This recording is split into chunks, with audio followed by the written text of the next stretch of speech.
Hello friends, welcome to my channel. আজকে তোমাদের জন্য নিয়ে চলে এসেছি নতুন একটা ভিডিও, মাইক্রোসফট ওয়ার্ডের ইনসার্ট মেনুর কাজ। দেখতে থাকো তোমরা মন দিয়ে ভিডিওটা। ইনসার্ট মেনুর মধ্যে একটা খুবই ইম্পর্ট্যান্ট জিনিস হচ্ছে টেবিল। তো টেবিলে অনেক রকম ভাবে টেবিলটা তৈরি করা যায়, আমরা তার মধ্যে ফর্মুলা এন্ট্রি করতে পারি। তো তোমরা সেটা দেখো খুব ভালো করে, তোমাদের জন্য খুবই ভালো হবে। প্রথমেই আমরা যাব কি ইনসার্ট মেনুতে। হোম মেনুর কাজটা আগের দিনই হয়ে গেছে, দেখেছো নিজেরা। ইনসার্ট মেনুতে ক্লিক করব। এখানে দেখো একটা জিনিস, একটাই পেজ নেওয়া আছে, নিচে লেখাই আছে দেখো পেজ 1 of 1। 1 নম্বর পেজ আছে, আমরা 1 নম্বর পেজেই আছি। তো এর পরে যদি সেকেন্ড পেজ নিতে হয়, এক্সট্রা পেজ নিতে হয়, তার জন্য আমরা কি করব, ইনসার্ট মেনু থেকে ব্ল্যাঙ্ক পেজে ক্লিক করব। দেখবে সেকেন্ড পেজ চলে আসবে।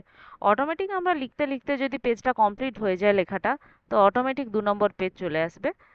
কিন্তু তাছাড়াও হয়তো পেজটা কমপ্লিট হচ্ছে না, লিখেছি তো কিছুটা ব্ল্যাঙ্ক আছে নিচে, তাও আমার সেকেন্ড পেজ প্রয়োজন। তার জন্য আমাকে কি করতে হবে, ইনসার্ট থেকে ব্ল্যাঙ্ক পেজ করতে হবে। এবার চলে যাই খুবই গুরুত্বপূর্ণ যেটা, টেবিল। টেবিল দেখবে 2 রকমের টেবিল। এখানে অপশান, টেবিল অপশান আছে, টেবিলে ক্লিক করলাম। টেবিল থেকে 2 রকমের টেবিল পাওয়া যায়, একটা হচ্ছে ইনসার্ট টেবিল, একটা হচ্ছে ড্র টেবিল। ইনসার্ট টেবিলটা কিরকম, যে এখানে রো আর কলামের নাম্বার দিলেই টেবিলটা ক্রিয়েট হয়ে যায়। আর ড্র টেবিলে হচ্ছে পেন্সিল আছে, আমরা যেরকম খাতা পেন নিয়ে টেবিল আঁকি, ড্র করি, সেভাবেই করতে হয়। তো ফার্স্ট আমরা দেখবো ইনসার্ট টেবিলের কাজ। ইনসার্ট টেবিলে ক্লিক করলাম। ক্লিক করার পর এইখানে আছে দেখবে number of columns, number of rho. Number of columns আছে ডিফল্ট দেওয়া আছে 5, নাম্বার অফ রো আছে 2। এইখানে দেখবে দুটো বাটন আছে। এই বাটনটাতে হচ্ছে আমি কলামের সংখ্যাগুলো বাড়াতে পারি, নিচের বাটনে দেখবে কমাতে পারি। এছাড়া আমরা কি এডিটও করে দিতে পারি। এখান থেকে মুছে আমরা কি লিখবো, কলামে হয়তো আমি 8টা কলাম নিতে চাই, তো 8 লিখলাম।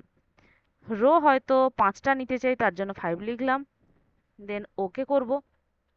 দেখো 8টা রো, 8টা কলাম, 5টা রো নেওয়া হয়েছে, দিয়ে একটা টেবিল তৈরি হয়ে গেছে। এবং এই রো আর কলামের জন্য যে টেবিলটা হয়েছে, তার মধ্যে দেখো একটা ছোট ছোট বক্স এসছে রো আর কলামের জন্য। এই ছোট ছোট বক্সগুলোকে আমরা বলবো সেল। প্রত্যেকটা সেলের মাপ কিন্তু একই, দেখলেই বোঝা যাচ্ছে। আর একটা জিনিস খেয়াল করবে, টেবিল নেওয়া আছে, ভিউ পর্যন্ত মেনু আছে, কিন্তু আমরা যখন টেবিলের মধ্যে ক্লিক করছি তার জন্য দুটো এক্সট্রা মেনু আসছে, ডিজাইন আর লেআউট। এটা শুধুমাত্র টেবিলসের জন্য। তো উপরে লেখাই আছে টেবিল টুলস। আচ্ছা, আগে আমরা টেবিলের কাজটা দেখে নিই। এখানে দেখবে ডিজাইন মেনু আছে। ডিজাইন মেনুতে হচ্ছে এখানে শুধুমাত্র টেবিলের ডিজাইনটা চেঞ্জ হবে, এটার কাজ আমরা পরে দেখব। লেআউটে যাব। লেআউটে অনেক কাজ আছে। লেআউটে আমি যদি এক্সট্রা রো নিতে চাই, একটা এক্সট্রা কলাম নিতে চাই, সেটাও নিতে পারবো। এখানে যদি আমি কোনো ফর্মুলা এন্ট্রি করতে চাই, সেটাও করতে পারবো। তো আগে আমরা কাজটা দেখে নিই। সাপোজ আমি একটা কোনো মার্কশিট তৈরি করব, ঠিক আছে? তার জন্য কি আমাকে, আমি হয়তো এখানে আমি আমি কি লিখছি, নেম বলে লিখলাম।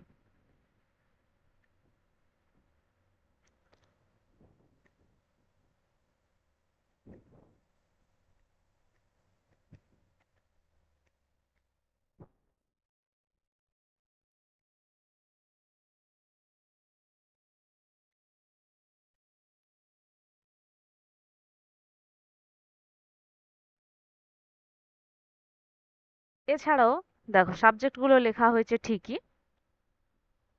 আচ্ছা, হিস্ট্রিটা আমি মুছেই দিই। এখানে আমি টোটাল কথাটা লিখছি।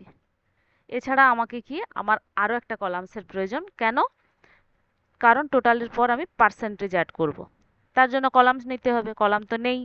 হিসেব ভুল হয়ে গেছে প্রথমে, হিসেব করেও নেওয়া যেত, বা হচ্ছে এর পরেও নেওয়া যায়। তো এইটা কিভাবে নেব সেটা দেখে নিই। টোটালের আমরা কোন সাইডে নেব, ডান দিকে নিচ্ছি। তার জন্য আমাকে কি করতে হবে, এই টোটালের কলামে যে কোনো সেলে ক্লিক করে রাখবো।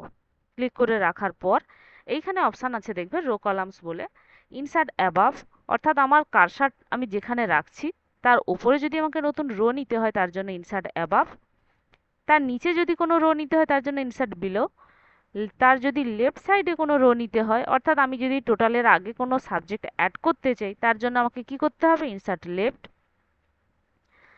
আর টোটালের রাইট সাইডে যদি আমি করতে চাই তার জন্য নিতে হবে ইনসার্ট রাইট। যদি আমি ওপরে মার্কশিট কথাটা লিখতে চাই তার জন্য আমাকে কি করতে হবে, ওপরের যে কোনো সেলে ক্লিক করে রেখে কি করতে হবে, ইনসার্ট অ্যাবাভ। আমি যদি দুটো নিতে চাই তো দুবার ক্লিক করব। ওকে, এবার কি, এই কলামটা হয়তো আমি ডিলিট করতে চাই, এটা আমার প্রয়োজন নেই। তার জন্য কি করব, যে কোনো একটা সেলে, এই কলামের যে কোনো একটা সেলে আমি ক্লিক করে রাখবো। করার পর এখানে দেখবে ডিলিট অপশান, এখান থেকে কি করব, ডিলিট কলামস। দেখো ডিলিট হয়ে গেছে। এবার আমি এখানে পার্সেন্টেজ কথাটা লিখছি।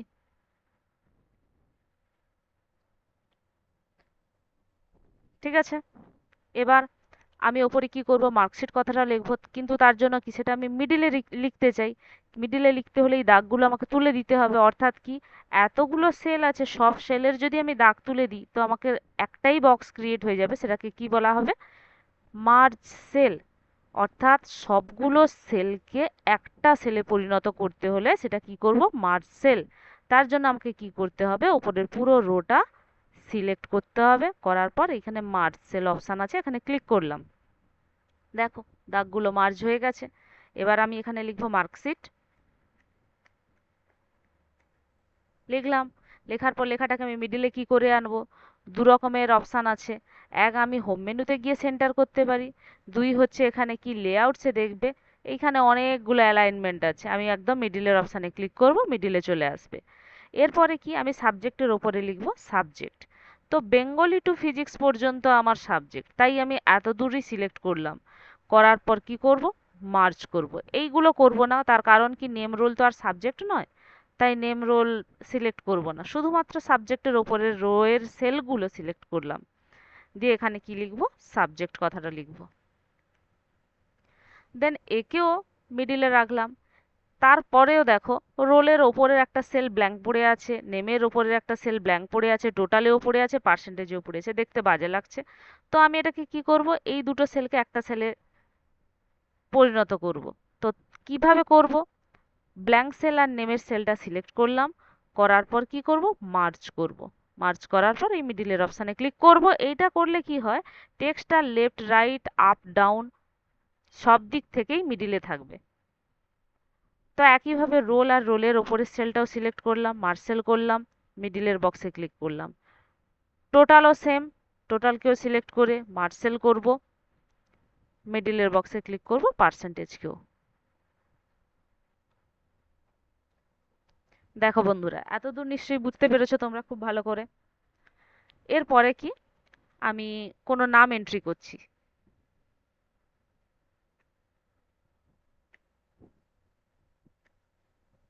নাম, সাবজেক্টের নাম্বার এন্ট্রি করছি।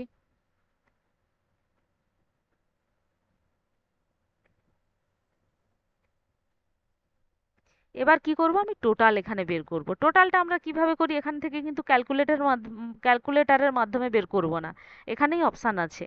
সেটা কোথায়, লেআউট মেনুর আন্ডারে আছে, একদম শেষেই দেখবে ডান সাইডে এফএক্স বলে লেখা আছে, এটা ফর্মুলা, এখানে ক্লিক করলাম। ক্লিক করার পর একটা জিনিস খেয়াল করো, এখানেও কিছু, এটা একটু ভালো করে খেয়াল করবে। কি লেখা আছে ফর্মুলাতে, ইকুয়াল সাইন দিয়ে সাম, ব্র্যাকেটের মধ্যে কি আছে, অ্যাবাভ।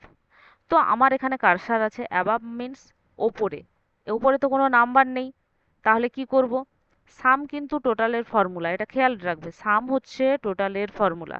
তো আমার কোন সাইডের নাম্বারগুলো অ্যাড হবে, লেফট সাইডের নাম্বারগুলো অ্যাড হবে, কারণ টোটাল যেখানে বসছে তার কোন সাইডে নাম্বার, সাবজেক্টের নাম্বারগুলো আছে, লেফট সাইডে আছে।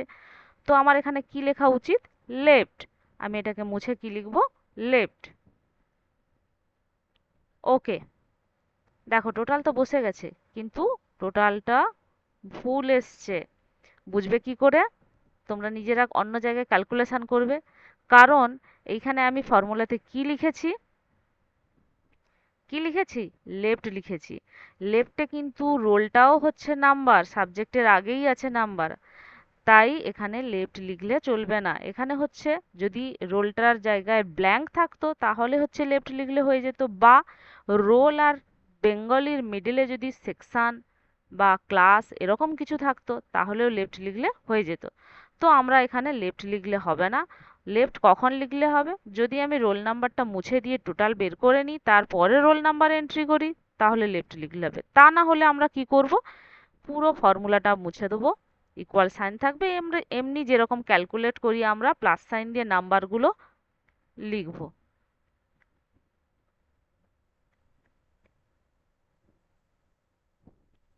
হয়ে গেছে, এবার ওকে করব। দেখো এবার ঠিকঠাকভাবে টোটাল নাম্বারটা এসছে। দেন আমরা পার্সেন্টেজ বের করব কি করে? পার্সেন্টেজের সেলে ক্লিক করব, ফর্মুলাতে যাব, সাম বলেছি টোটালের ফর্মুলা, তাই এটা মুছে দেবো। মুছে আমরা কি লিখব? পার্সেন্টেজ কিভাবে বের করব? টোটাল নাম্বারটা লিখলাম, লেখার পর ডিভাইডেড কতগুলো সাবজেক্ট, আমার 5টা সাবজেক্ট, তাই আমি কি লিখব? 5। লেখার পর ওকে, দেখো পার্সেন্টেজ চলে এসছে। এইভাবে আমরা যতজনের করতে চাই টোটাল পার্সেন্টেজ সেটা করতে পারবো। এবার দেখো এই যে 3টে এক্সট্রা রো পড়ে আছে, আমি কি করবো? এগুলোকে ডিলিট করে দেবো, এগুলো আমার প্রয়োজন নেই। তো আমি সিলেক্ট করলাম, করার পর ক্লিক করে এখান থেকে কি করব? Delete rho. দেখো ডিলিট হয়ে গেল। বোঝা গেছে? তারপরে আমি কি টেবিলের মধ্যে এখানে যদি আমি কোনো সিরিয়াল নাম্বার অ্যাড করতে চাই সেটা আমি এক্সট্রা রো নিতে পারবো। কিরকম? এখানে আছে দেখবে স্প্লিট সেল, নতুন কলাম নেওয়ার জন্য স্প্লিট সেল। এখানে দেখো কলাম কি আছে? 2, আর রো কি আছে? 1। কেন 2? আমি যদি নেমের সেলে সেটাকে দুভাগে ভাগ করতে চাই, মিডিলে একটা লাইন দিতে চাই, একটা কলাম দিতে চাই, তাহলে কি দুটো কলাম তৈরি হবে, একটা সেল দুটো কলাম তৈরি হবে। তার জন্য ডিফল্টই আছে কলাম 2।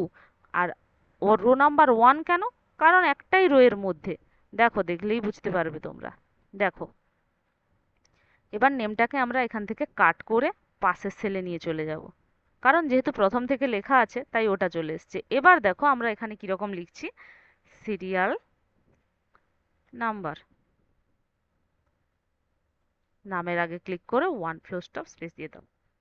দেখো জিনিসটা ঠিকঠাক আসছে কিনা এবার, জিনিসটা এবার দেখতে ঠিকঠাক লাগছে। এরপর আমরা টেবিলের ডিজাইন তৈরি করব। টেবিলে ক্লিক করলাম, ডিজাইন মেনুতে গেলাম, এখান থেকে অজস্র ডিজাইন আছে, তোমাদের যার যেটার পছন্দ সেটাই ক্লিক করবে, দেখবে টেবিলের ডিজাইনটা তৈরি হয়ে যাবে। আর সাইজ কালার এগুলো তো আমরা জানি, হোম মেনু থেকে সিলেক্ট করে এখান থেকে সাইজ বড়ও করে দিতে পারি, কালারও করে দিতে পারি।